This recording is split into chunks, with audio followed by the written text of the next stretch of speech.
बहुत समय पहले की बात है। किसी गांव में मोहन नाम का एक किसान रहता था।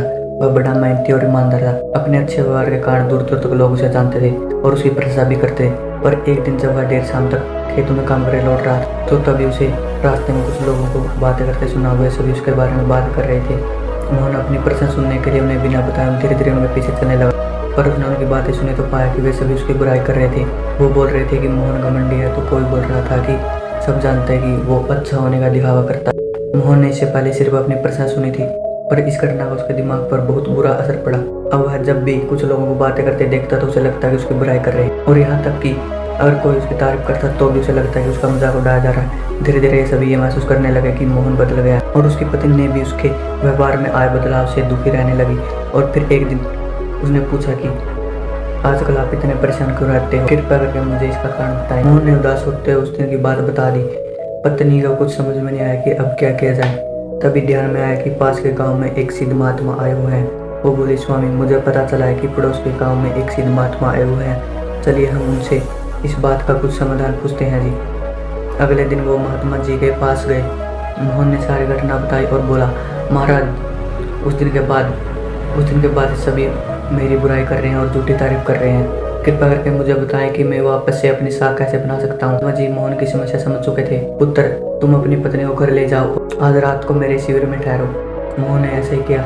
फिर जब रात में सोने का समय हुआ तो अचानक ही मेंढकों की ट्रैक्टर की आवाज़ आने लगी। मोहन बोला, ये क्या महाराज, यहाँ इतना शोर क्यों? महात्मा जी बोले, पुत्र, पीछे एक तालाब है। रात के वक्त उसमें मौजूद मेंढक अपना राग अलापने लगते हैं, पर ऐसे में तो यहाँ कोई नहीं सो सकता महाराज। हाँ बेटा, पर तुम ही बताओ हम क्या कर सकते हैं, और हो सके तो तुम हमारी मदद भी करो। महात्मा जी बोले। मोहन बोला, ठीक है महाराज जी, इतना शोर सुनकर लगता है कि इन मेंढकों की संख्या हजारों में होगी। मैं कल ही गांव से 50-60 मजदूरों को लेकर आता हूँ और इन्हें पकड़कर दूर किसी नदी में छोड़ देता हूँ। और अगले दिन मोहन सुबह मजदूरों के साथ पहुँचा। महात्मा जी वहीं खड़े सब कुछ देख रहे थे। तालाब ज़्यादा बड़ा नहीं था। 8-10 मजदूरों ने चारों ओर से जाल फेंका और मेंढकों को पकड़ने लगे। थोड़ी देर में सारे मेंढक पकड़ लिए गए। जब मोहन ने देखा कि कुल मिलाकर 50-60 ही मेंढक पकड़े गए हैं, तो तब उसने महात्मा जी से पूछा, महाराज, यहाँ तो कल रात इतने हजारों मेंढक थे, भला आज वो सब कहाँ चले गए? और अभी यहाँ बस मुट्ठी भर मेंढक ही बचे हुए हैं। महात्मा जी गंभीर होते हुए बोले, मेंढक कहीं नहीं गए। तुमने कल इन्हीं मेंढकों की आवाज़ सुनी थी।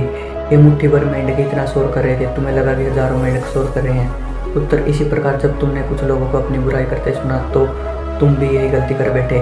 तुम्हें लगा कि हर कोई तुम्हारी बुराई करता है। सच्चाई यह है कि बुराई करने वाले लोग मुट्ठी भर मेंढक के समान ही हैं। इसलिए अगली बार किसी को भी अपनी बुराई करते सुना तो इतना याद रखना कि हो सकता है कि कुछ लोग ही हों जो तुम्हारी बुराई कर रहे हो।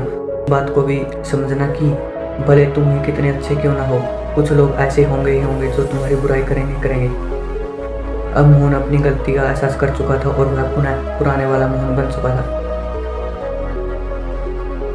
हमें भी मोहन की तरह कुछ लोगों के व्यवहार को हर किसी का व्यवहार नहीं समझ लेना चाहिए। पॉजिटिव माइंड और प्रेम से अपनी ज़िंदगी जीनी चाहिए। और हम कुछ भी करें लाइफ में, कभी ना कभी ऐसी समस्या हमारे सामने आ ही जाती है जो रात के अंधेरे में ऐसी लगती है कि मानो हजारों मेंढक हमारे कान में शोर कर रहे हो। पर हम जब दिन के उजाले में उसका समाधान करने का प्रयास करते हैं तो वही समस्या छोटे लगने लगती है। इसलिए हमें ऐसी सिचुएशन में घबराने के बजाय उसका सलूशन खोजने का प्रयास करना चाहिए और कभी भी मुट्ठी भर मेंढकों से घबराना नहीं चाहिए।